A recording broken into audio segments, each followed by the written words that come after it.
Muli bwanji okondedwa omvera kuna kulikonse kumene niyo muli.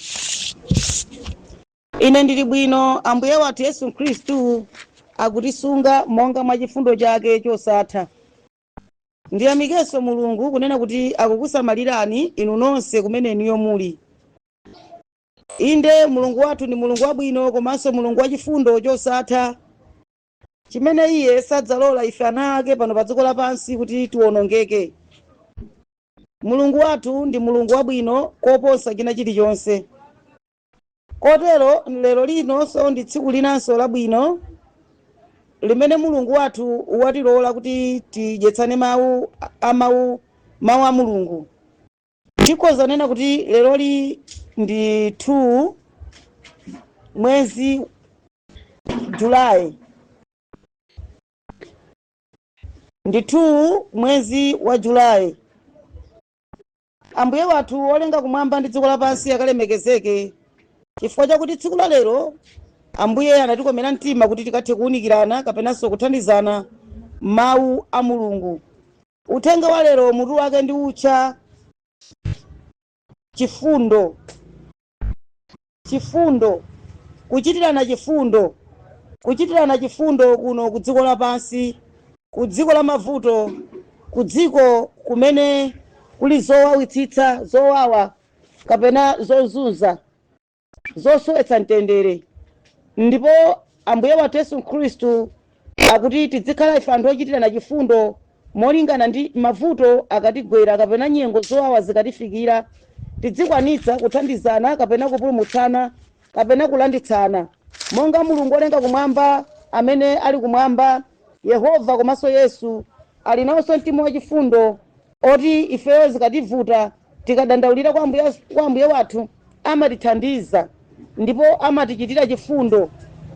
Chimodzimodzi Mulungu wathu ndi wachifundo, ifenso tikhala anthu achifundo. Kotero okondedwa, lero ndabwera ndi uthenga uwu wofuna kuunikirana kumbali ya chifundo. Kuunikirana kumbali ya chifundo kuti tikhale anthu ochitirana chifundo pamene nyengo zafika motivuta kapena motisautsa motere. Komanso ndikufuna ndiyamike kwambiri Mulungu kapena ndiyamike kwambiri anzathu ena amene tikutengeraponso mbali wachitira chifundo anzathu ndi kuwathandiza maiko amene kukutchedwa kuti ku South Africa pamene latigwera vuto lalikulu kwambiri limene lakuti ife tokha kapena munthu mmodzi sangakwanitse. Koma tikuona okondedwa anzathu ena ndithu otikonda, otichitira chifundo, akutichitira chifundo ndipo akupereka zithandizo zosiyanasiyana zimene zikusonyeza kuti ntchito imene ikugwirikayo, imene akugwira abale ndi alongo kutithandizira mu nyengo zowawa ngati izi, akugwira ntchito imeneyi motsogozedwa ndi Mulungu. Monga Mulungu akuyankhulira kuti tikhale anthu ochita chifundo kapena ochitirana chifundo. Mulungu akudalitseni kuna kulikonse inu amene mukutitengeraponso mbali kutithangatira molingana ndi mavuto amene tili nawo. Ifeyo pokhala ana anthu, pokhala ana Mulungu, taona kuti nkwabwino kuti tsiku lalero tibwere nacho chithokozo kukuthokozani inu nonse amene mukutengerapo mbali yakutilanditsa m'masautso amene tikukumana nawo. Mulungu akudalitseni kwambiri pano pa dziko lapansi, akudalitseni, aonjezere masiku a moyo wanu, achulutse ndithu nyengo zabwino pa inu, akudzikudzudzulirani zolusa ku nthawi zonse, akuuze malire a moyo wanu, akukumbukireni natenga mayina anu nawalembanso m'buku la anthu amoyo, kuti moyo uno ukatha zidzaoneke ntchito zabwino zimene zidachitika kuno ku dziko lapansi, zimene tidachitira anthu anzathu. Inde kupemphera kumatsogozedwa ndi chifundo. Munthu amene amapemphera alibe mtima wachifundo, munthu uyu kupemphera kwake kuli chabe, koma tikupempheratu kumatsogozedwa ndi chifundo. Tikuphunzitsana izi kwa ife tonse amene tingathe kutengeraponso mbali, ndipo kwa ife tonse amene tikudziwa kuti tili nacho choti tikhoza kutengeraponso mbali pokwathangatira anzathu, tiyeni nafenso tidzuke tiyambepo kuti anzathu tiwathangatire kuti mwina kufuna kwabwino kuchitike pamaso pa anzathu onse amene ali maiko amenewa amene akusosedwa mtendere, maiko aku South Africa. Maikowa zikuchitika zinthu zambiri, maga kusowa pogona komanso zakudya, inde kudwala, kufunanso zosiyanasiyana kuti zikuwachitikire anthuwa. akusowa matransport kapena akusowa ena mobisala kapena mosungidwa, ndipo zinthu zambiri zikuchitika. Tikuthokoza kwambiri kwa anthu amene atengeraponso mbali kwambiri, amene akupanga madongosolo otere kumathandizira anthu kapena kutithangatira ife, kwa abale athu onse amene ali muyendayenda. Tamvani azibale athu amene inu nonse mukutengerapo mbali, ife takunyalirani mwa Khristu Yesu Mulungu wa moyo. Takuthokozani kwambiri ndi kukuyamikani mu zimenezi, ndipo tamvani kuti Mulungu akudalitseni mochuluka pa ntchito yabwino imene niyo mukuchita, kuchokeranso kwa iwo enanso amene angakwanitsenso kuyamba kuthangatira nawo mu zinthu ngati zimenezi. Mulungu akudalitseni. Tikuthokozanso tonse kwa iwo amene ali mayiko akunja komweko amene akutengeraponso mbali maka kumawasunga Malawi, kumawalandira Malawi, kumawasaka ndi kumapatsa malo kuti khalani apa, chili ngatinso chitetezo china cha mtengo wapatali, ndi kumafotokozeranso zovuta ngakhale zofoka zimene zikuchitika kumeneko. Mulungu akudalitseni kwambiri, ife takudalirani chifukwa inu ndi amene muli kumeneko, kotero koponda inu ife sitingamazidziwe zimene zikuchitika kumeneko, koma tikuzidziwa chifukwa inunso kumeneko mwatengerapo mbali kutidziwitsa zimene zikuchitikira kumeneko.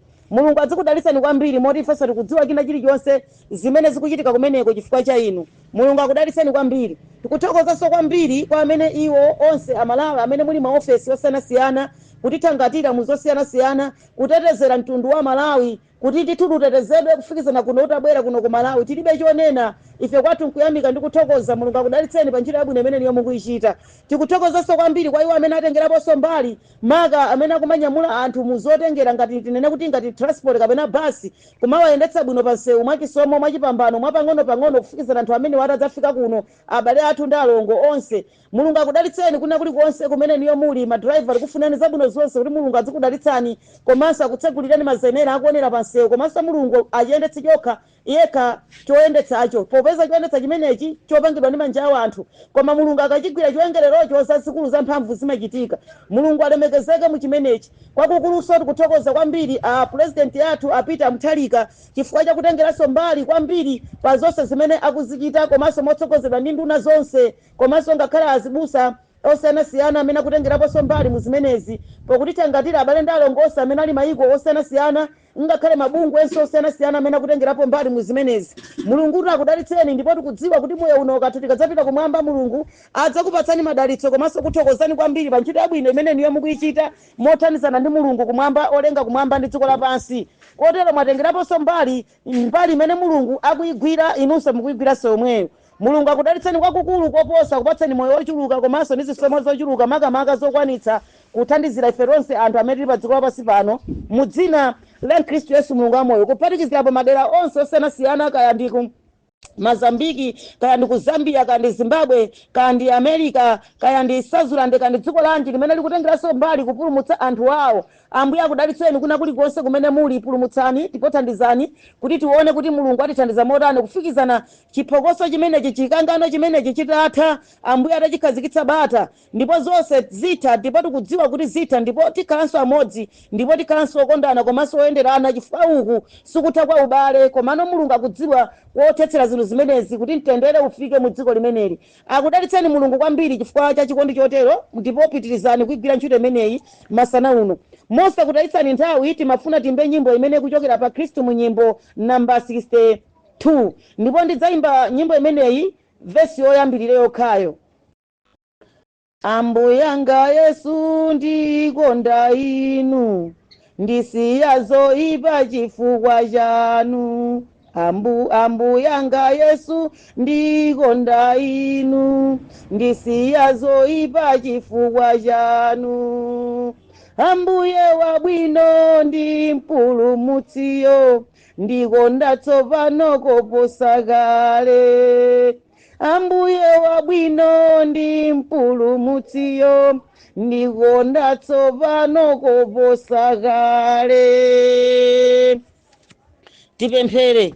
Olemekezeka Mulungu wathu olenga kumwamba ndi dziko lapansi, ndikukuyamikani kwambiri koposa chifukwa cha chikondi chanu cha mtengo wapatali chimene niyo mwalola kuti ife tsiku la lero tonse tipezeke ndi moyo. Ambuye wathu olenga kumwamba ndi dziko, mulandire ulemu ndi matamando chifukwa kuti sunga ife si chinthu chophweka konse ayi, kuti tione palibe chimene talipira ndipo sizikufanana ndi kupemphera kwambiri kapena kuphunzira kwambiri kapena kulemera kapena chuma ayi, koma zangotengera chisomo chanu. Kotero ulemu upezeke kwa inu Yesu komanso Yehova mulungu wa makamu, mukatamandike ndi kukwezeka lero tsiku la mtengo wapatali limene mulungu mwalola kuti ndithu tipezeke tsiku la lero la mtengo wapatali lodabwitsa, tikumva uthenga wanu umene mulungu munatipatsa wakutiphunzitsa chikondi. Mu dzina la Yesu tapemphera kutamanda kwa inu, amen. Okondedwa kuna kulikonse kumene muli, timafuna tiwerenga mawu amene akuchokera Luka 10 verse 25 malire 36.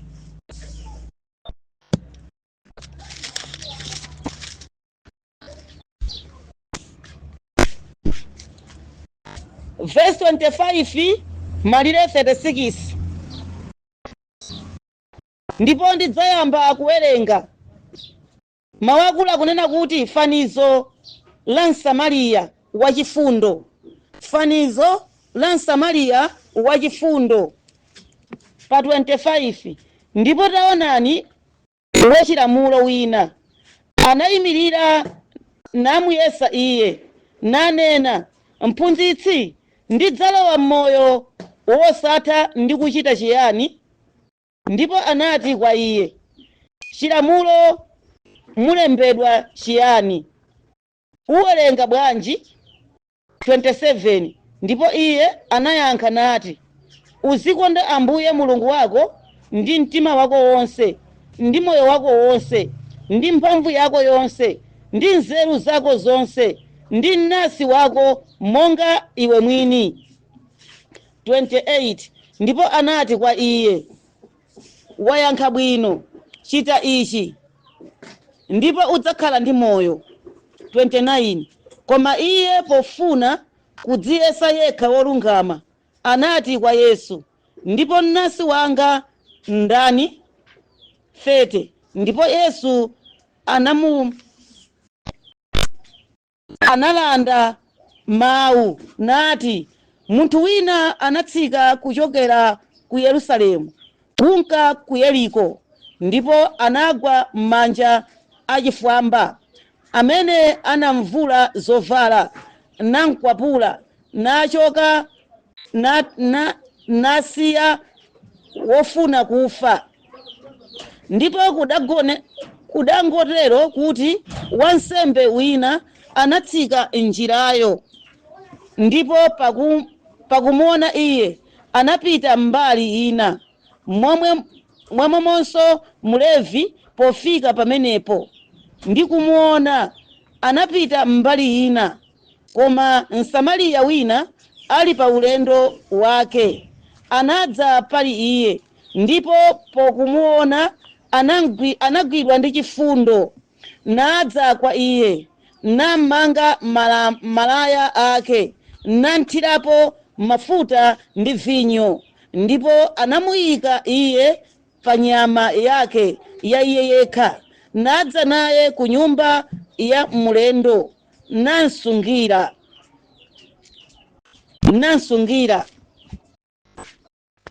Ndipo mmawa mwake anamutulutsa malupiya atheka awiri, nampatsa mwini nyumba ya alendo, nati,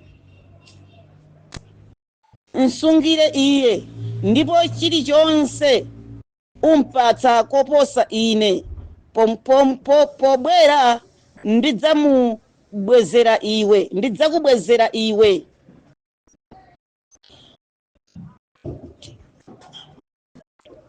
Uti wa awa atatu uyesa iwe ukhala mnansi wa iye uja adagwa m'manja achifwamba?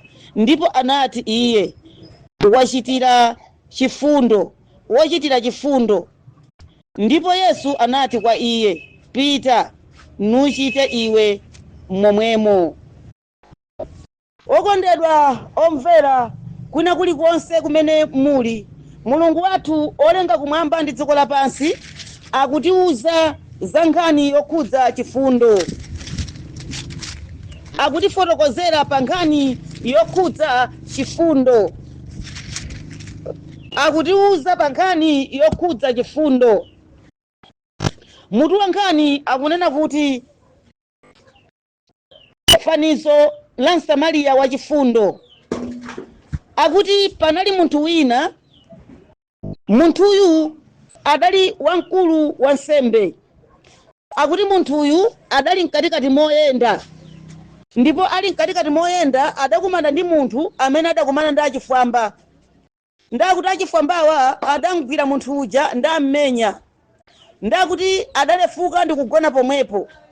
Tsopano wamkulu wina wa nsembe adadutsa pamene paja, anamuona munthu uja namulambalala. Akuti munthu uyutu komatu amatchedwa opemphera nthawi imeneyo amene anamulambalala munthu omenyedwayo. Ndakuti panadutsanso munthu wina wopempheranso anamulambalalanso mnzake uja. Ndakuti panadutsanso munthu wina wa nsembe anapeza munthu uja, akuti anatsika pa bulu lake namugwira munthu uja namvula malaya nampukutapukuta nammanga mabala ake aja, namutenga namukweza pa bulu lake namuyendetsa napita kwa mzimayi wina ku nyumba ina yosungiraka alendo. Ndakuti kumene kuja adafika ponena mawu kunena kuti mundisungire munthu uyu, mumuyang'anire munthu uyu kufikizana ine nditabwera kumene ndikupitako. Ndipo akuti anamuwuza nena kuti mutenge zinthu zanu zimene muli nazo munsamalire munthu uyu, ine ndikamadzabwera ndidzakubwezerani zimene munkasamalire munthu uyu. Ndakuti munthu uja adachita chomwecho. Nde Mulungu Yesu ataona, akuti adafika pofusafusa kunena kuti, akuti ningonena kuti ophunzira wina adafusafusa kunena kuti kodi munthu ameneyi anamulambalala nzakeyi ndi munthu uyuyu anamtenga nzakeyi kukamusiya nyumba yosungira alendo nkuti iye asamalidwe, kodi munthu ameneyi ndi winayi wachifundo ndi uti? Ndi anati wachifundo ndi uyu amene amtenga nzakeyu atamuona kuti ali pafupi kufa, ali pafupi kuthatha, wakumana ndi zowawa nkumutenga kukamusiya nyumba yosungira alendo, ndi adaona kuti wachifundo ndi ameneyi. Ndakuti pomwepo Yesu anati, inu anthu ngati inunso mukufuna iwenso munthu ukachita monga zimene akuchita nzakoyo. Ndelero Yesu akufotokoza mawu amenewa kunena kwa inu komanso kunena kwa ine, pakuona kunena kuti kuno kudziko lapansi alipo anzathu ena amene agwida mavuto ochuluka kwambiri wokondedwa. Mayiko ake wasiya ena sakubisika ndi akusasafurika. Kula anthu ambiri amene akuzunzika kumene koko, kula anthu ambiri amene akuonongeka kumene koko, kula anthu ambiri amene akuphedwa kumene koko. Ndakuti mwina nkuteka alipo anthu ena amene akumasowa pogona chifukwa mwina athamangitsidwa kuti pamalo pano sitikukufunani, koma tikukanika kuti mwina makati khoza kulandira amene onkuasunga. Nde Yesu akuti tikwanitsane kulandirana kapena kusungana monga anthu ena amene atengeraponso mbali azibale athu ena kapena akuluakulu athu a dziko lino kunena kuti tapeza malo onena kuti anthu inu mudzibisala ayapa mudzifikira apa, tikutumizirani mabasi kuti mudzibwera kumeneko mudzibwera kuno. Okondedwa, ndi mmene zikuchitikira apa. Msamariya uyu akuti adaona kuti nzakeyu wavutika wagwa pansi, ndakuti iye adamutola adaona kuti nzako chali magazi okhoka ngomusiya nyumba yosungira alendo. Kutheka kosungira alendoko kula anthu ambiri amene akusowa thandizo, amene akusowa chakudya, ena chakudya ali nacho mwina nkutheka kulephera kuti agaire kosowa nzawo. Timafuna tidziwitsane kunena kuti nyengo iyi pamene pafika apa mpothandizana, nyengo iyi pamene afika apa mposungana, nyengo iyi pamene afika apa mpoyang'anirana. Ngati nzathu wina akudwala tiyeni timuthandizire malo amenewo, ngati nzathu wina akulira tiyeni timutondozeni, tiye tifungatirane, tipo titolane, tisungane kufikizana kuti tidzabwera ku Malawi. Tikuthokozeni nonse amene muli makolo athu kapena akuluakulu athu amene tili ngati nduna monga amene timafotokozera apa kunena kuti tikuyamika Mulungu kwambiri madera onse kapena mbali zonse kapena mabungu onse amene atengerapo mbali potisamalira ife, kutipatsa malo kuti khalani apa musungike apa muzidya izi muzimwa izi, khalani apa kuyembekezera basi kuti ikutengeni mudzibwera kwanu kuno ku Malawi. Akudalitsani Mulungu ndi manja awiri, mwachita monga Mulungu akufotokozera pa Luka 10 verse ya 25 malire 36 kupita mmusimo. Akudalitsani Mulungu kwambiri kwa basi mwagwira ntchito ya chifundo, ntchito ya chifundo imene Mulungu akuifuna Yesu, kunena kuti ngati mufuna kuti tikalowe mufuma Mulungu muchita ntchito za chifundo. Ndakuti amafunsa atu kunena kuti za chifundo zondeziti, udzikonda nzako monga amene udzikondera iwe mwini, uzathandiza nzako, udzasunga nzako, udzachitira chifundo anzako monga amene uzikondera iweyo mwini. Yesu akutera akuti imene ndi ntchito yabwino. Okondedwa, timatiti tsetsereke musimo tikawerenga pa 19 Luka 10 verse 19 kuti chani? Luka 10 verse 19 akunena kuti taonani ndakupatsani ulamuliro wakuponda pa njoka ndi pa zinkhanira ndi pa mphamvu iliyonse ya mdaniyo, ndipo kulibe kanthu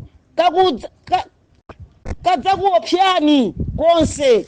Mulungu wolenga kumwamba yemwe uja akutilimbikitsa, akunena kuti taonani tisakhale ndi mantha ndipo tisaope. Mulungu wolenga kumwamba ndi dziko lapansi watipatsa mphamvu yokuti tikhoza kuchita zimene ife sitingayenera kuzichita chifukwa cha kukhulupirira. Ambuye akuyankhula kuti tisaope, watipatsa mphamvu zakuponda pa zinkhanira. Tiyendereretsaneni, tilanditsane, tibisane, tisaope kunena kuti ayi ndikapanga izi ndikasungawa nanenso ndigwidwa nanenso ndiphedwa kuti ayi. Mulungu watipatsa mphamvu yakuponda pa zinkhanira. Ngakhale njoka palibe chimene chingachitike pa ife. Tiyeni tikondane, tiyeni tisungane maiko ngati amenewo. Okondedwa, tisaope kanthu kumene fatiri. Musaope pamene mwabisalapo, musaope pamene mwakhalapo, musaope. Khalani pomwepo kuyembekezera ndithu chitetezo chonse chitachitika, Ambuye atazikhazikitsa bata zonse zimene zikuchitika ku dziko limeneli. Mulungu wathu ndi Mulungu wokoma mtima nthawi zonse ndipo sadzatisiya tokha. Tatiye nditsetserekeni tipite pa Luka 10:23 ikunena kuti chani?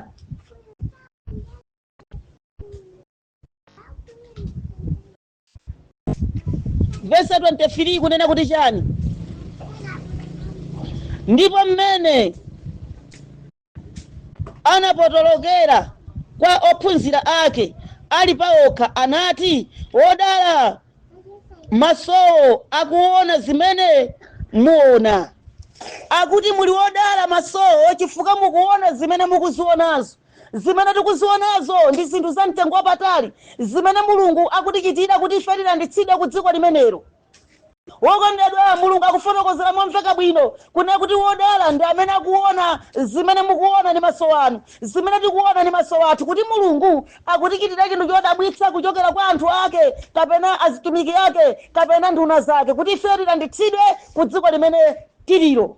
Koma tisayiwale chokhacho kuti tikuona zimene zikuchitikira pano pa dziko lapansi, mtundu ndi mtundu kuwukirana. Ichi ndi chimene Mulungu adayankhula kuti masiku akubwera kwa Mulungu zachitika izi. Pamenepo tisayiwale, okhapo tisayiwale chifukwa zimenera kuti zichitika izi. Koma Mulungu yemweyi wadzukanso ndi kutilanditsa mnyengo ngati imeneyi. Ndipo ti maso athu tikuona zimene Mulungu akutichitira. Tisaone kunena kuti Mulungu wathu walephera kapena anthu onse amene akutithandizira wanthu olephera kapena alibe nzeru. Ali ndi nzeru, akuchita izi kuti Mulungu atenga kumwamba akamadza atenga pano pa dziko lapansi kupita akapeza kuti mphotho zawo nzochuluka kumwamba. Tiyeni tonse tidzinena kuti zikomo, tidziyamika pa zimene Ambuye akutichitira, komanso zimene anthu anzathu, abale athu ena ndi ena amene amadziwa kuti ife ndife anthu awo akutichitira. Ambuye alemekezeke. Tiyeni tonse tidziwapempherera anthu amene akutichitira zabwino mu zimene tikuziona ndi maso athu.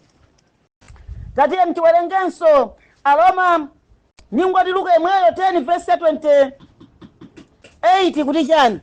Nyingwati 38 ikuti chani? 38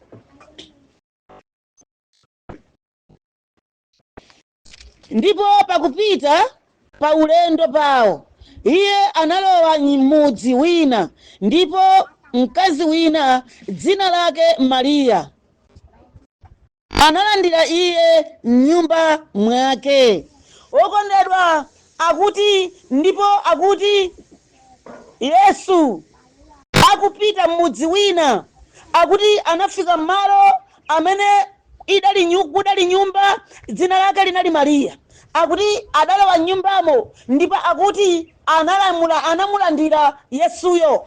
Tamverani, kutereko ndi njira iyi ndi njira inanso imene akutipunditsa ngati mtima wachifundo.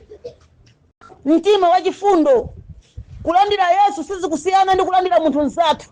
Tiyeni tisunganeni, tilandire anzathu amene asowa pokhala, amene asowa zakudya, amene asowa zovala, amene apangidwa zoyipa kapena nkhanza. Tiyeni tiwalandire, tiwasunge, tiwalanditse mdzanja la adani, tiwamwetse, tiwadyetse, tiwaveke, tisamalirane, tikutirane, tisadane, tisasalane mitundu pamene afikapo. Pasafike wina kunena kuti ine ndine sena sindingamuthandize ngoni, ine ngoni sindingamuthandize muyawo, muyawo sangamuthandize mulomwe, ayi mulomwe sangathandize mtumbuka, ayi. Koma tonse tipanga chimodzi, chifukwa ndife amodzi monga tilili anthu. Yesu akuti analandiridwa ndi Mariya mzimayi amene anakwanitsa kumulandira m'nyumba mwake. Choncho tikalandira anzathu ndiye kuti talandira Yesuso, chifukwa Yesu ali mchifanizironso cha munthu, munthu ali chifaniziro cha munthu. Akudalitseni chifukwa cha kumvetsera uthenga umenewu kuna kulikonse kumene muli.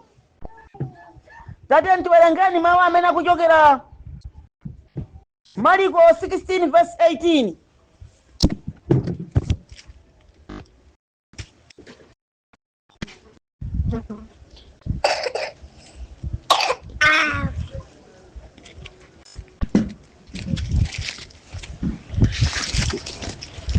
Yes, verse 18.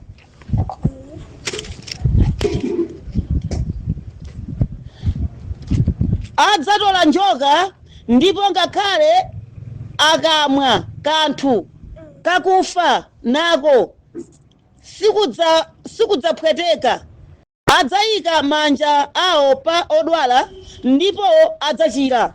Okondedwa, ngati titakhulupirira Mulungu akuti tidzatola njoka ndipo njokayo sidzatiluma, akuti tidzamwa za poizoni ndipo sitidzafa, ndipo tidzatenga manja athu tidzasanjikiza pa anthu odwala ndipo odwala adzachira. Chifukwa chakuti tili ndi chikhulupiriro ndipo takhulupirira Yesu khatsa ndi zolopezekeratu. Tatiyeni mnthawi ino imene tikuona titulutsa munyengo yowawa, nyengo yosautsa, tithandizane, titolane, tisasalane, tipemphererane wina ndi mnzake, tilanditsane m'manja mwa adani amene akufuna kuwononga miyoyo yathu.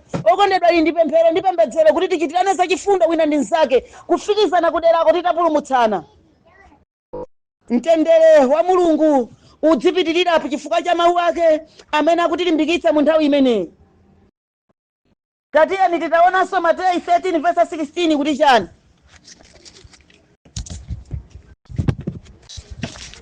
Mateyu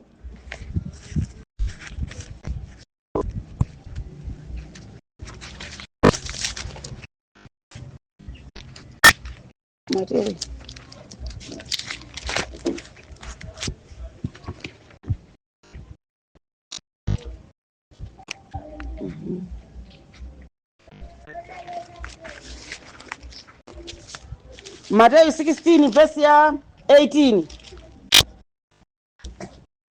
Iye amene kwa iye onani. Ndipo Yesu anati, usaphe, usachite chigololo, usabe, usachite umboni wonama. Ndikuwerenganso pa 18. Iye ananena kwa iye, onani. Ndipo Yesu anati, usaphe, usachite chigololo, usabe, usachite umboni wonama. Yesu akutifotokozera kunena kuti zonse zija adazifotokozera zokhudzana ndi chifundo zikulingananso ndi malamulo ngati awawa. Zikulingananso ndi malamulo ngati awawa. Yemweyo amanena kuti usabeyu, yemweyo akuti tidzichitirana chifundo ndipo tikhale anthu achifundo. Yemweyo amanena kuti usapheyu, yemweyo akuti tidzikondana wina ndi mnzake, tidzilanditsana ndipo tidzipemphererana. Yemweyo kotero malamulo amene wawa okhudzana ndi chifundowa akugwirizananso ndi kuti usabe, usaphe, usaperekere umboni wonama. Zikulingananso zinthu zimenezi. Zimenezi zimene Mulungu akuzifuna mu ufumu wake, kuti ife anthu tikamachita zimenezi tikapita kumwamba tikapezenso moyo wosatha. Okondedwa, timafuna tionenso Luka 10 verse 20 kuti chani.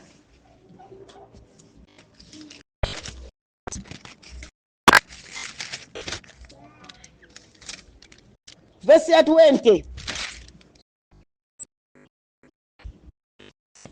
Koma musakondwera nako kuti mizimu idakugonjerani, koma kondwerani kuti mayina anu alembedwa mmwamba.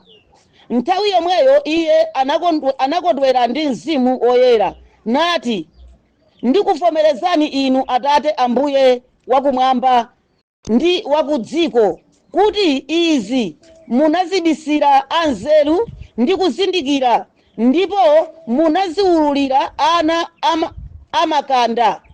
Indedi Atate akuti kotero mudzakondweretsa pamaso panu. Pa 20. Koma musakondwere nacho kuti mizimu idakugonjerani, koma kondwerani kuti mayina anu alembedwa mwamba. Okondedwa kwina kulikonse kumene muli, Mulungu wathu wolenga kumwamba ndi dziko lapansi akunena kuti pano pa dziko lapansi ifeyo anthu tonse amene tikutengerapo mbali, amene tikupangirapo umboni, amene tikupemphererana wina ndi nzake, Mulungu adzitimvera ndipo Mulungu adzitiyankha tikamapemphererana, ndipo tidzichira, ndipo tidzidalitsana. Koma akuti tikondwerenso kuti mayina athu alembedwe mmwamba, chifukwa tsiku lomaliza likatha adzafuna mayina onse amene achita zabwino. Ndipo pamene tikuchita zabwino tikondwerenso kuti tikhalenso anthu olungama, kuti pamene moyo wathu udzatha kulungama kwathu kuja mayina athu adzapezeka kuti ife pa dziko lapansi tinachita zabwino ndipo tinachitira zachifundo anthu, ndipo mayina athu analembedwa mmwamba, ndipo tinapeza mphatso zosiyanasiyana mmwambamo molingana ndi kupemphera kwathu kumene tinkapemphera, chifukwa zimatsogozedwa ndi chifundo. Haleluya!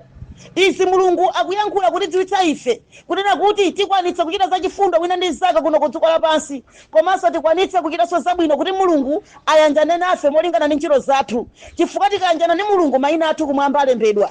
Kodi tilipo ife anthu amene tikupanga zinthu zabwino pa dziko lapansi koma mayina athu m'buku la Mulungu sadalembedwe? Tiyeni tikwaniritse ntchito zachifundo zimene tikuzichitazi, mayina athunso alembedwe m'buku la anthu amoyo. Okondedwa, Ambuye wathu akulithandizira kutero, ndipo tidzawerenganso Luka 10:24 kuti chani?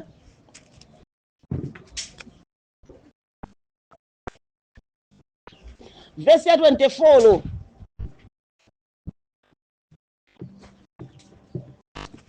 Pakuti ndinena ndi inu kuti aneneri ndi mafumu ambiri anafuna kuona zimene inu muziona koma sanaziona, ndi kumva zimene mukumva koma sanazimve.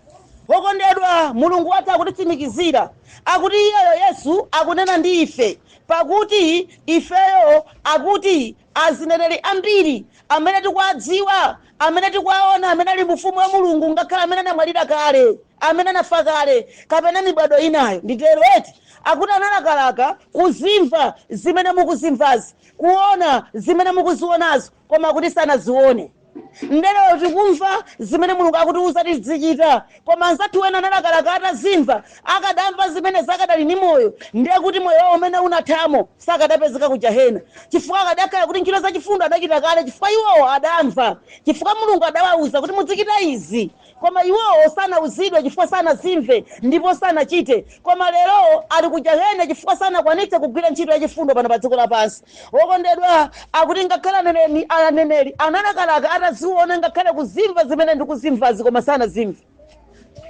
Lero pamene tikuzimva izi tili ndi moyo, tikumva izi tili kupuma tili ndi moyo, tiyeni tikwanitseni zimene Mulungu akuzifuna, kuchita ntchito yachifundo, kuchitirana chifundo, kuchitirana kukoma, kukondana wina ndi nzake, osaberana. Tisaberane konse kumene tiliko. Akatundu athu ena aliwonse amene tili nawo sadzidziwa katundu wake.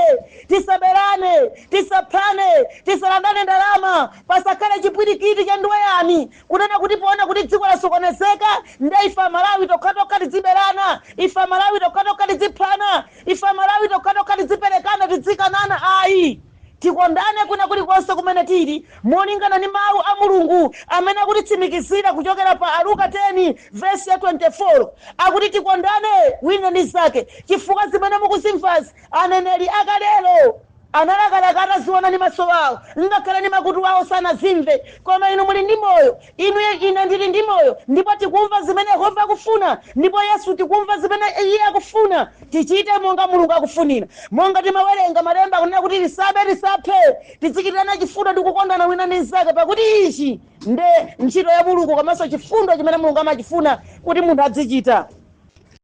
Okondedwa, tamverani, timafuna titsatsereke tipite ku Mateyu 19 tidzawerenga kuyambira pa 16, kuyambira pa 16 maliya pa 25. Mateyu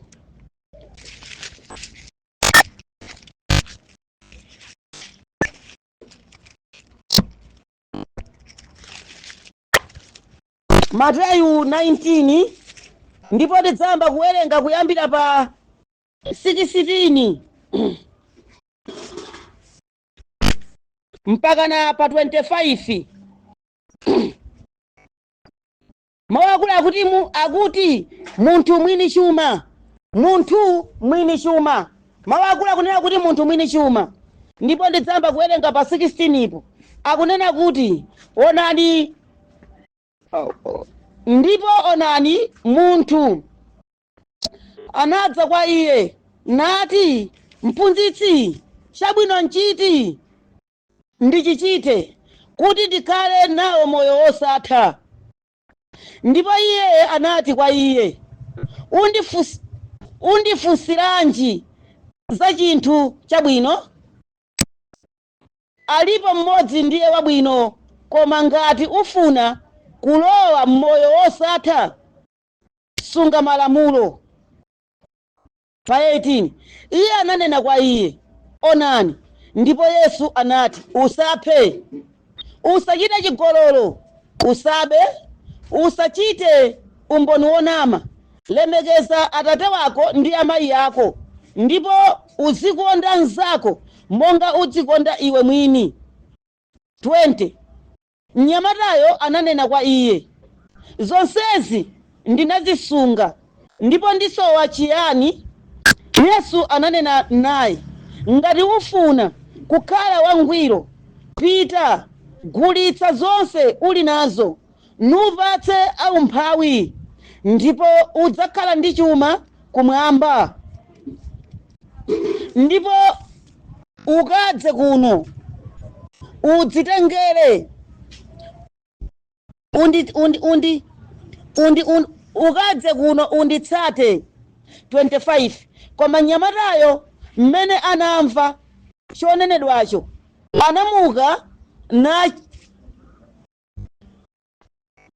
anamuka wachisoni pakati, pakuti onani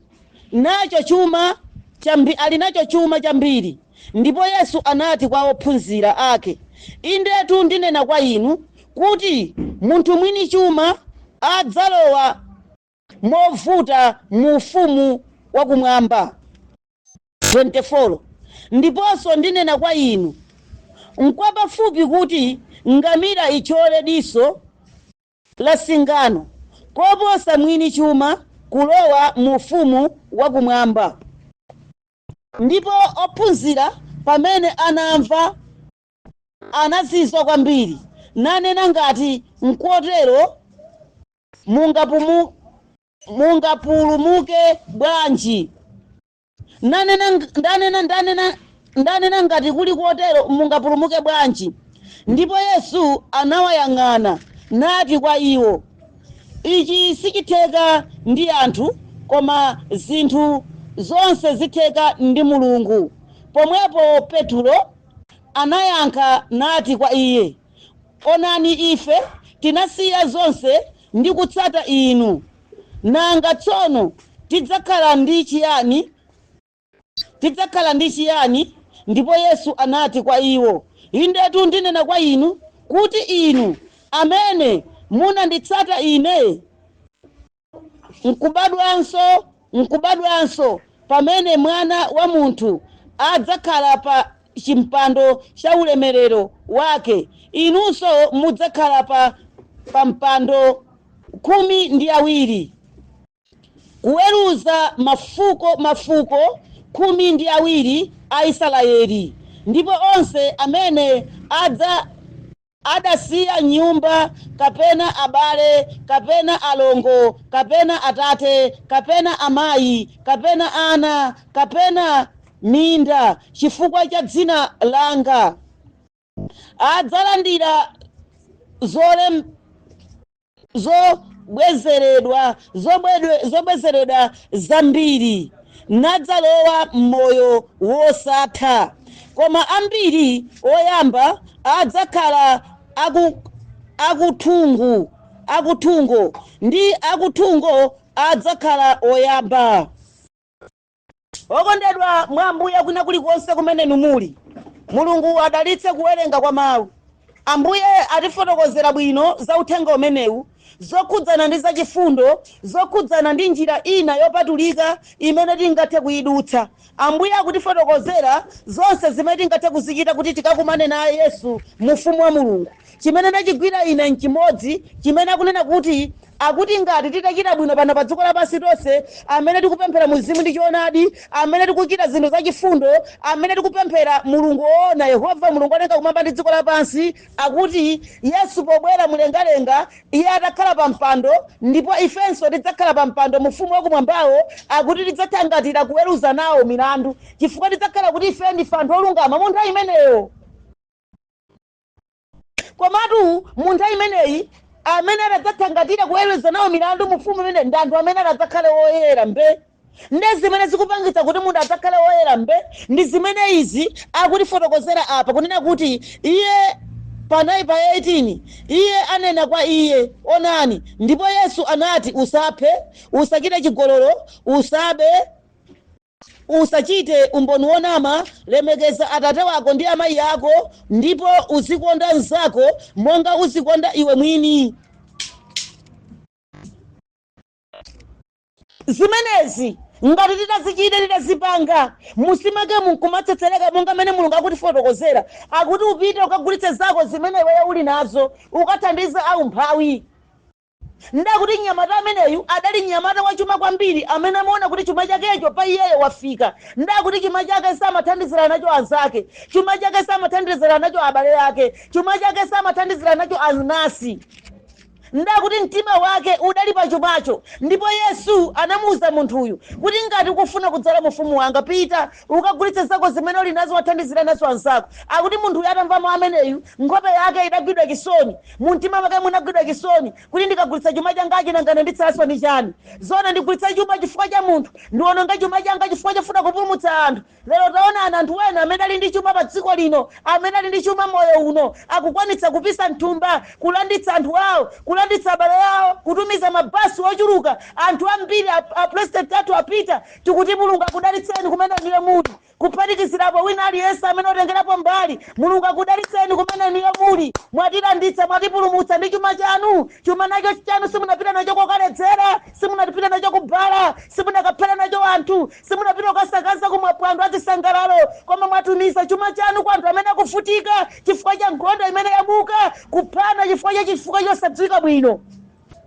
Inu Mulungu akudalitseni pa chuma chanu. Ambuye akufotokozera bwino kuti chuma chanu mwachigwiritsira ntchito moyenera. Taona ni mnyamata uyu anadandaula kuti sindingatheke kukagulitsa chuma changa, pamene Yesu adawalamulira kuti kagulitseni zonse zimene muli nazo mwathandiza aumphawiwa. Anthu akukanika pano pa dziko lapansi kuthandiza anzawo aumphawi, koma inu mwayesetsa kulanditsa miyoyo yochuluka imene kubwera kuno ku Malawi. Koposa kotani kuyamika Mulungu olenga kupamba ndi kudziko, koposa kotani kuyamika pa zonse zimene niwe mwazichita, koposa kotani kuthokoza nonse amene mukutengerapo mbali polanditsa Malawi mitundu yosiyanasiyana imene ili madiwa, imene yagweda munkhawa, imene ife tinasowa chochita, tinasowa choti tipange, koma inu mwapanga zimene mwaziyenera kuzipanga. Ndayamika kwambiri, Mulungu so wayamika chifukwa mukugwira ntchito yachifundo kuwalanditsa anthu. Ambuye olenga kumwamba akhale nanu, ambuye okulengani akusamalireni, ambuye okulengani akulise malire a moyo wanu, ambuye okulengani aone zovuta za moyo wanu, ambuye okulengani asamalire wina aliyense amene watengeraponso mbali pa diwa ngati limeneli. Okondedwa, ambuye akuyankhula kuti ngati ufuna kudzakhala nane mu ufumu wa Mulungu, gulitsa zako zonse zimene uli nazo, ulanditsa umphawiwa, ulanditsa umphawiwa, ulanditsa umphawiwa, ulanditsa umphawiwa amene agwida mavuto osiyanasiyana. Kodi ife enafe pamene anzathu akuchita zoterezi, ife tadzuka ndi ziti? Kapena tadzuka ndi kunyoza, kapena tadzuka ndi kusayamika, kapena tadzuka ndi kusathokoza, kapena tadzuka ndi kusayamika posaona anzathu amene achita chinthu chabwino? Tamvetsera Malawi, tidziyamika anzathu akachita zinthu zabwino, tizithokoza anzathu akachita zinthu zabwino, tidzinena kuti zikomo, tidzipempherera anzathu onse amene achita zabwino, ngakhale amene sadziwa kuchita zinthu zabwino tidziwapempherera kuti tsiku lina Mulungu adzawayendere, adzachitenso kudziwanso zabwino, adzapangenso, adzatipulumutsenso pa mavuto ngati amenewa. Pamene anthu ena achita zabwino zotere, tidziwalimbikitsanso kuti mavuto ena akadzatha, akadzagwa, akadzatigwera, adzatithamangirenso. Ambuye akudalitseni kwina kulikonse kumene muli, kumene mwandikumaniza, kumene ndili nanu limodzi, kumene tidzakhala nanu limodzi. Kamba kanyengo imene kutigwera masiku ano omaliza, Ambuye akudalitseni. Ndimafuna ndiyimbeso Mkhristu munyimbo namba 62 yemwe uja ndipo vesi ya namba 3. Ndidzakukondani kosalekai, ndidzakutamani masiku onse, mpaka ndidzafa ndidzanenabe, ndikonda tsopano koposa kale. Ambuye wabwino ndi mpulumutsiyo, ndikonda tsopano koposa kale. Akudalitseni Mulungu kuna kulikonse kumene muli. Tipemphere. Wolemekezeka Mulungu olenga kumwamba ndi dziko lapansi, ndidzayamika chifundo chanu chonse chosatha, ndidzayamika chikondi chanu chonse chosatha, ndidzayamika ulemerero wanu wonse muli nawo, pakuti nyanja, mapiri, mitengo, china chilichonse chimene tikuchiona ku dziko lapansi kuno ndi zanu, chuma china chilichonse chimene chili pa dziko pano ndi chanu. Ambuye Yesu, Yehova, mulandire ulemu konse kumene muli. Takuyesa kamba ka chifundo chanu, tayamika chifukwa chitokozo chanu chimene mudalowerera mitima mwa anthu anu kuti atitangatire, atipulumutse, atilanditse m'masautso amene takumana nawo mu nthawi yoponda chiyembekezo, mu nthawi imene sitimayiyembekezera. Komatu sachitika Mulungu olenga kumwamba ndi dziko, inu simunasangokhala chete, mukayamikike, mukakwezeke kamba ka chifundo chanu chonse. Takudalirani Yehova, takudalirani Yesu, pakuti zikayamba mumamaliza nokha, ndipo mukamaliza mumayambanso nokha.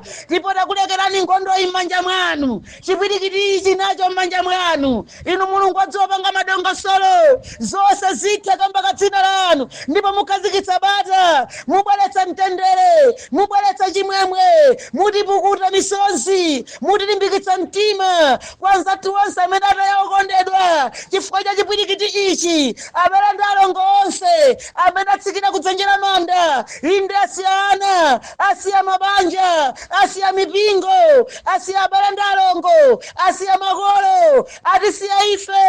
Koma Mulungu wathu amene muli kumwamba ndi dziko lapansi, musamalira moyo wonse amene ali ndi moyo, amene atsala mu nthawi ino, makamaka tonse pa dziko lonse lapansi. Mukatamandike mu zonse takupatsani m'manja mwanu. Mukhale inu Mulungu mu nthawi zonse kufikiza na bata atapezeka. Mu dzina la Yesu tapemphera maka kutamanda kwa mtima kwanu. Ameni andi amen. Mulungu wanga, Mulungu wanga, Mulungu wanga, osunga Israeli, Mulungu wamkulukulu zedi oposa milungu ina iliyonse ya pa dziko lonse lino lapansi lino. Inu Mulungu wanga, Mulungu amene simagona, Mulungu amene simaudzera, Mulungu amene mumamva, amene mmachita, amene mmatha, amene mmakwanitsa, amene kulibenso Mulungu ina amene angafanane nanu. Ndikuyamikeni mamawa uno monga mwa chikondi chanu, ndikulemekezeni monga mwa zifundo zanu zosatha. Ndilambire dzina lanu pamaso panu Yehova, Mulungu wolenga kumwamba ndi dziko lapansi. Likakule dzina lanu likapose mayina onse. Inu mwini chiyanjano odabwitsa, mfumu yolenga, amene muli ndipo mudzakhala ku nthawi zosatha. Talandirani ulemu pamaso panu Yehova mmawa uno. Lemekezekani, tamandikani mfumu yolenga kumwamba ndi dziko. Inu mwini chilengedwe chonse, amene simakuyansanga ndipo simakhumudwa nsanga. Mulungu woleza komanso Mulungu wodekha, Mulungu omvetsera inde kulira kwa nanu komanso kudandaula kwa nanu. Mulungu okhazikitsa chikhazikitso chodabwitsa baso pamaso panu. Inu Mulungu wodzetsa mtendere, Mulungu oteteza komanso ofungatira, Mulungu amene simadya sima komanso simagona simaodzera. Kulibe ku dziko lapansi kuno Mulungu amene angafanane nanu. Wasowa Mulungu onga inu ndinu nokha basi. Tikulemekezeni Mulungu odabwitsa oposa kina chilichonse. Kotero mmawa uno wamtengo wapatali Yehova mulungu wa makamu, mulungu opsa, mulungu oliza mabingu, mulungu osuntha mapiri, mulungu ogwedeza, mulungu omene magweretsa ndi chivomerezi pa dziko lonse lapansi. Kotero tikuyamikeni, tikutamandeni, ndikulambireni mulungu pamaso panu mmawa uno, popeza ndinu mulungu amene munali ndipo mudzakhala ku nthawi zosatha. Inde chikondi chanu nchimene chililicho, chikondi chodabwitsa, chikondi chimene sichimamfanana ndi chikondi cha nawo anthu. Molingana ndi mmene mulili Yehova mulungu wa makamu, ndadza pansi pa mapazi anu posatengera kuti ndine munthu wochimwa amene ndili ndi machimo ochuluka. Mmawa uno wamtengo wapatali. Kotero tamvani Yehova, kukondwera nanu, kukulemekezani, kukutamandani, kukopeka nanu mtima, chimwemwe, chilambiro, mulungu wodziwa kudyetsa, kusamalira, kuchiza, inde kuteteza, kukusa nkhosa, inde pamaso pa mwana wanu Yesu mwamuna wa mtanda, wolemekezeka, mfumu ya ulemerero, amene munasiya ulemerero kumwamba kubwera kuno ku dziko lapansi, kudzazunzika chifukwa cha ife, kudzaphedwa chifukwa cha ife, kutonzedwa chifukwa cha ife, kumenyedwa chifukwa cha ife, kunamiziridwa chifukwa cha ife. Koma simunatope, simunaleme, munachitabe chomwecho, monga inu mfumu yolenga kumwamba ndi dziko lapansi, amene mukunena kuti munabwera pa dziko pano kudzasakasaka chotayikacho. Inde mulungu wanga, simunabwere kwa anthu olungama, koma munabwerera kwa anthu ochimwawo. Kotero lero lino mmawa uno wamtengo wapatali Yesu mwamuna wa mtanda, ndikulemekezeni, ndikulambireni kuti mulandire ulemu wopatulika pamaso panu, mulandire ulemu mfumu yolenga kumwamba ndi dziko, mulandire ulemu ndi kulemekezeka modabwitsa mochokera kwa inu, posawerengera mphulupulu zathu zimene tili nazo, posatichitira ife chowawa choyipa pamaso pathu.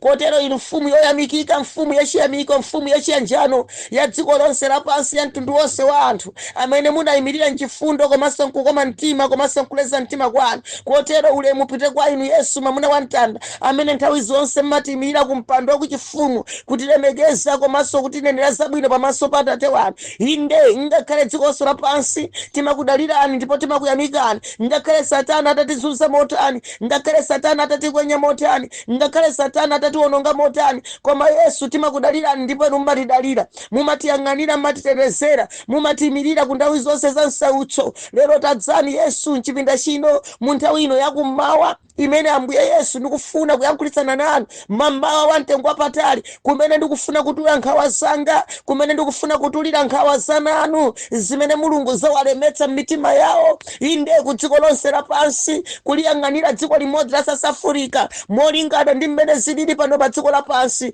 Inu Ambuye wanga Yesu, pa dziko lapansi pano palibe mtendere, pa dziko lapansi pano mtendere kulibeko, pa dziko lapansi pano mtendere udachoka nanu. Monga inu mfumu yolenga kumwamba ndi dziko lapansi Yesu, amene munayankhula momveka bwino kuti ndi inanu limodzi malo ano, kuteko ndidzakuchokerani, ndidzapita kumwamba mu nthawi yake yoyikika, ndipo ndikupita kwa kukonzera malo. Inde ndidzabweranso kakutengani, pakuti pa dziko lapansi pano sindinakusiyeni mtendere ndanyamuka nawo. Inde taonani Yesu, pa dziko lapansi pano palibe mtendere. Inde kukangana, kuphana, kunyozana, kumenyana Ambuye, kuonongana, kusalana mitundu ndi mitundu, kutonzana Ambuye. Inde kulibe chikondi ku dziko lapansi, chikondi ndikulibe, chikondi munayenda nacho Yesu mwamuna wa mtanda. Ndikupemphera mmawa uno wamtengo wapatali kuti inu Yesu mwini chikondi, inu Yesu mwini chiyanjano, inu Yesu mwini mtendere, inu Yesu mwini kukoma mtima, inu Yesu mwini kuleza, inu Yesu mwini kufatsa kudekha. Inde chikondi chodabwitsacho Yesu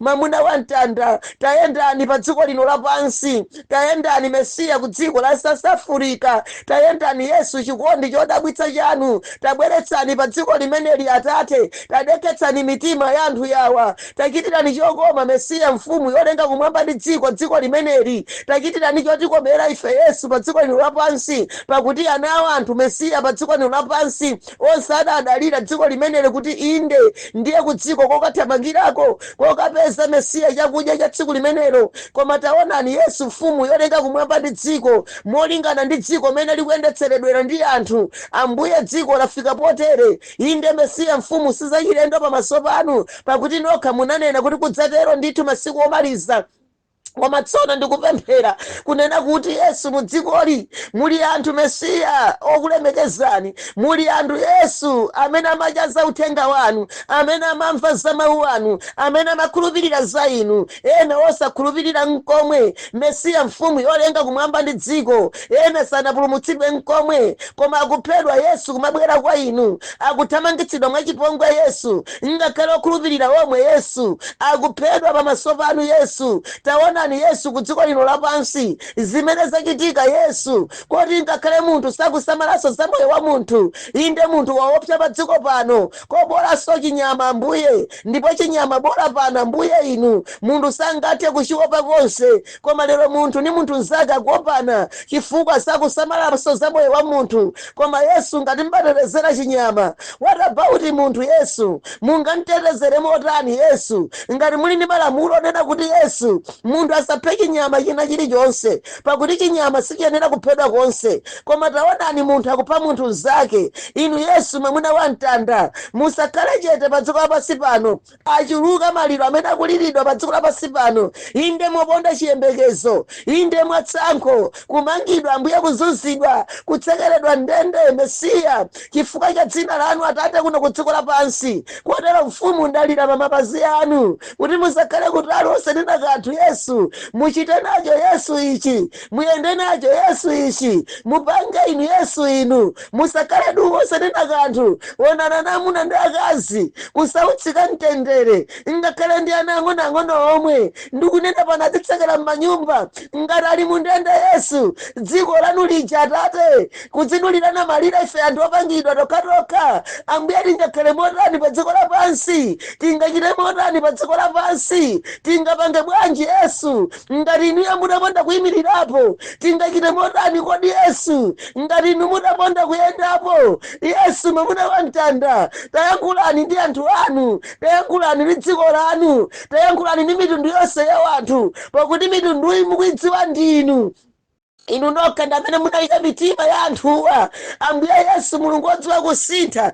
Ngati munasintha Saulo, kodi mulekeranji kwasintha anthu yawo? Ambuye Yesu tasinthani. Inde ngakhale lopereka kwasintha, koma chitani njira ina yodabwitsayo kuti anu wa mulungu angatetezeke, asamalidwe Mesiya mfumu, asamalidwe anthu anu Yesu, asamalidwe Yesu. Mukumbukire miyoyo yawo, mukumbukire Ambuye Yesu, mukumbukire thandizo lawo, mukumbukire kutumikirani, mukumbukire ntchito ya manja anu, mukumbukire Yesu za uthenga wanu Yesu. Kumbukirani mfumu, alanditseni ana anu, musakhale kutali osanena kanthu, musakhale chete Yesu, osafotokoza china chilichonse. Ngati kuli kulakwa kwa ife Ambuye ndikupepesa pamaso panu, ngati kuli kuchimwa Yesu ndinenderatu kuti pepani Ambuye. Muchitire chifundo anthu onse Atate, mukhululukire mfumu akusowa mtendere Yesu,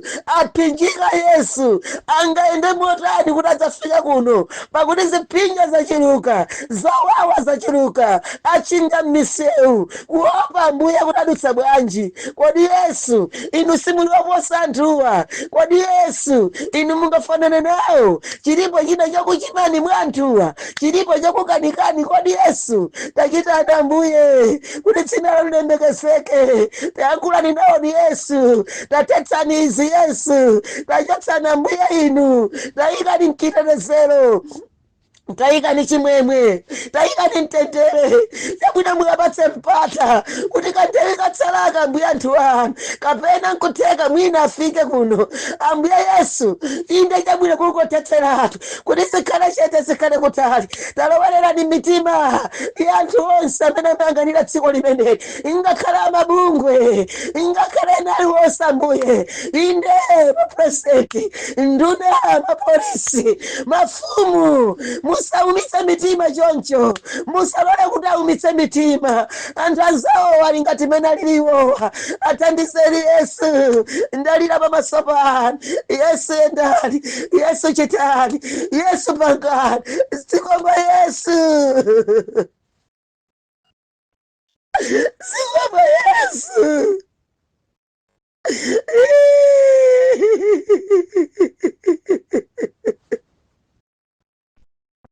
Yesu, Yesu, Yesu.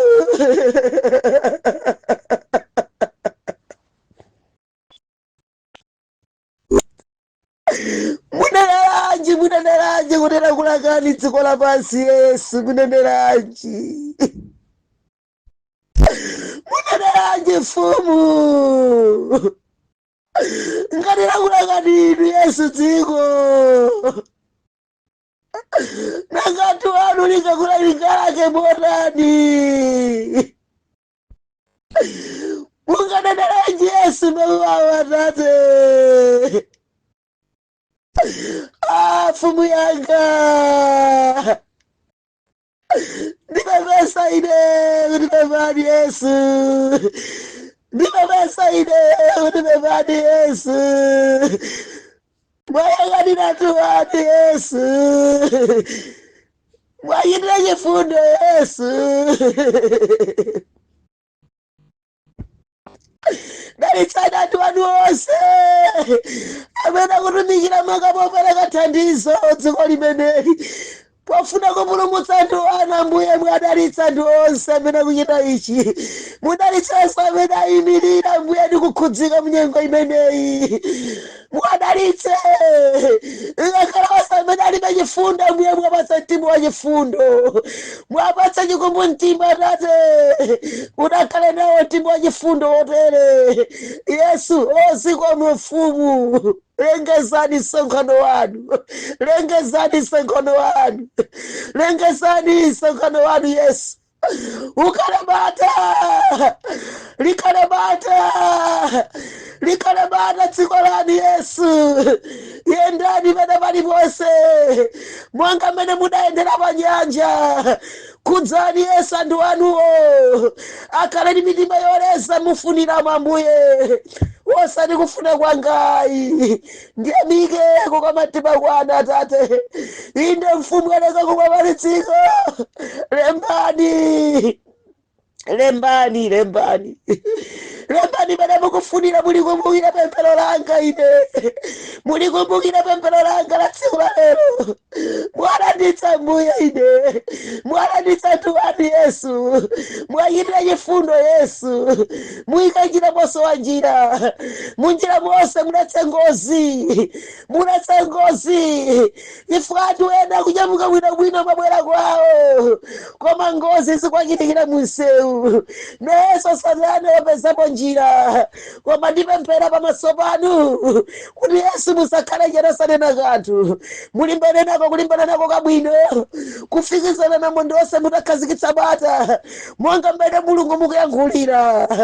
Inde ndathokoza, ndayamika, ndakondwera. Chimwemwe chikhale kwa inu, inu mwini zonse, inu mwini mtendere, inu mwini chuma, inu mwini dziko. Ulemu ndi wanu, zonse ndi zanu, palibe chokukanikani Yesu. Ndathokoza chifukwa cha chilimbikitso chanu. Mtendere ukhale kwa ine Ambuye wanga Yesu, mwamuna wa mtanda. Ndimakopekana nu mtima Yesu, mukayankhula zinthu zimachitika. Mulemekezeke mfumu, chifukwa simudayankhula zachabe, koma mwayankhula za mtendere. Inu mumamva pemphero la ana anu Atate, mumamva kulira kwa anthu anu Yesu, mumamva Ambuye adani akasweka mtima. Inu Atate musakhala chero osanena kanthu izizi. Mukumbukire Yesu kudzikoli kuna atumiki anu osiyanasiyana. Muwakumbukire, muwakumbukire, muwakumbukire. Musawasiye choncho ayi, musawaleke Yesu, monga mmene munapulumutsira ana a Israeli. Chomwecho muwapulumutse iwowa, muwathandize, muwathandize, muwakumbukire nanga, muwapulumutse. Zikomo, zikomo, zikomo Yesu, zikomo, zikomo. Bye bye, bye bye, bye bye. Tetero kale kwa inu ambuye. Ambuye inu tetero kale kwa inu. Antu amangidali ndende chifukwa cha dzina lanu ne. Sindikasiya kuyankhula. Sindikasiya kunena. Sindikasiya kudandaula. Atsekeredwa. Anulutseni inu Yesu. Muchita chokoma kuti dzina lilemekezeke ku dziko lino lapansi. Ana anu asanafika pakukayikirani. Asanafika pakukayikirani. Ena ngachikhulupirira chochepa akhoza kugwa m'manja mwanu. Mwaleletse sautsowu. Mutsuke nawo Yesu. Mukumbukire ntchito yanu, mukumbukire ntchito ya manja anu. Munene kwa Atate kuti anthu anu ndi ntchito ya manja anu.